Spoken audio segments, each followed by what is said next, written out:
Today where I stand ನಂಗೆ ತುಂಬ ಖುಷಿ. ಏನಕ್ಕೆ ಅಂದರೆ ನಾನು ಎಷ್ಟೋ ಜನಕ್ಕೂ ಹೊಸ್ತಾ ಬಂದಿರೋ ಆ್ಯಕ್ಟರ್ಗಳು ಸುಮಾರು ಜನ ಐ ಮೀಟ್ ದಮ್ ಎಲ್ಲರೂ ಆಚೆಗಡೆ ಅಥವಾ ಏರ್ಪೋರ್ಟಲ್ಲಿ ಅಥವಾ ಯಾವುದೋ ಇವೆಂಟ್ಸಲ್ಲೆಲ್ಲ ನಾನು ಅವ್ರಿಗೆ ಫಸ್ಟ್ ಹೇಳೋದು ಕೆಲವ್ರು so lot of them very nice, but ಕೆಲವ್ರು ಏನಾಗಿದೆ they carry lot of head weight. ಅಂದರೆ ನಾನು ಒಂದು ಮಾತು ಎಲ್ಲರಿಗೂ ಹೇಳ್ತಿರ್ತೀನಿ, ನೋಡಿ don't carry so much of head weight. ಈ ಸೀರಿಯಲ್ ಮುಗಿದ್ಮೇಲೆ ನೀವು ಎಲ್ಲಿ ಹೋಗ್ತೀರಿ ನಿಮಗೆ ಗೊತ್ತಿರಲ್ಲ.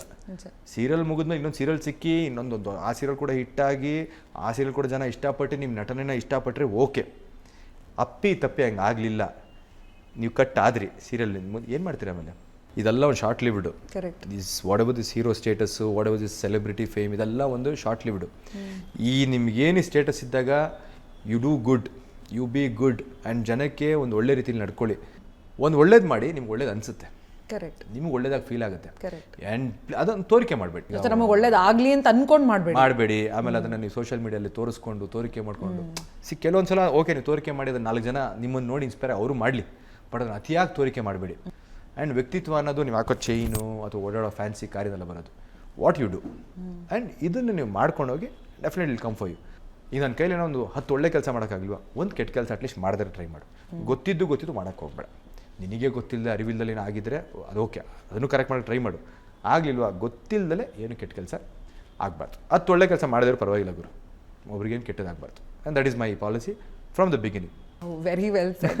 ಈಗ yes, moving on, Kannada Telugu 2 ಇಂಡಸ್ಟ್ರಿನೂ ನೋಡಿದ್ದೀರಾ ನೀವು. ಸೊ ಅಲ್ಲಿ ಟೆಕ್ನಿಕ್ಯಾಲಿಟಿ ಮೇಕಿಂಗಿಗೂ ಕನ್ನಡ ಸಿನಿಮಾಗಳು ಬಂದರು ಮೇಕಿಂಗಿಗೂ ಏನು ವ್ಯತ್ಯಾಸ ನೀವು ನೋಡ್ತೀರಾ? ನಾನು ಸಿನಿಮಾ ಅಷ್ಟಿನ ಮಾಡಿಲ್ಲ, ಒಂದು ತೆಲುಗು ವೆಬ್ ಸೀರೀಸ್ ಒಂದು ಮಾಡ್ತಾ ಇದ್ದೀನಿ ಈಗ. ಓಕೆ. ತೆಲುಗು ಸೀರಿಯಲ್ ಮೇಕಿಂಗ್ ಅಂತ ಹೋದಾಗ ಮತ್ತು ಕನ್ನಡ ಸೀರಿಯಲ್ ಮೇಕಿಂಗ್ ಹೋದಾಗ ನಿಮಗೇನು ಅಷ್ಟು ಡಿಫ್ರೆನ್ಸ್ ಸಿಗಲ್ಲ ನಿಮಗೆ. ಏನಾಗುತ್ತೆ, ಪ್ರತಿಯೊಬ್ಬರು ಡೈರೆಕ್ಟ್ರಿಗೂ ಅವ್ರದ್ದು ಮೇಕಿಂಗ್ ಸ್ಕಿಲ್ಸ್ ಇರುತ್ತೆ. ಅದು ಕನ್ನಡ ತೆಲುಗು ಅಂತ ಏನು ಮ್ಯಾಟ್ರ್ ಆಗಲ್ಲ. ಅದು ಐ ಥಿಂಕ್ ಅದು ವೈಯಕ್ತಿಕವಾಗಿ ಬರೋದು. ಒಬ್ಬರು ಕಲೆಗೆ ಭಾಷೆ ಇಲ್ಲ, ಅಷ್ಟೇ. ಆಮೇಲೆ ಈಗ ಯಾರೇ ಒಬ್ಬ ಕಲಾವಿದನಿಗೆ ಭಾಷೆ ಅನ್ನೋದು ಅಡ್ಗೋಡೆ ಆಗಬಾರ್ದು. Correct.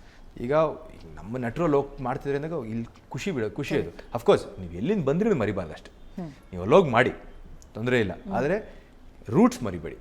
So where you come from, Kannada base ಕನ್ನಡನೇ.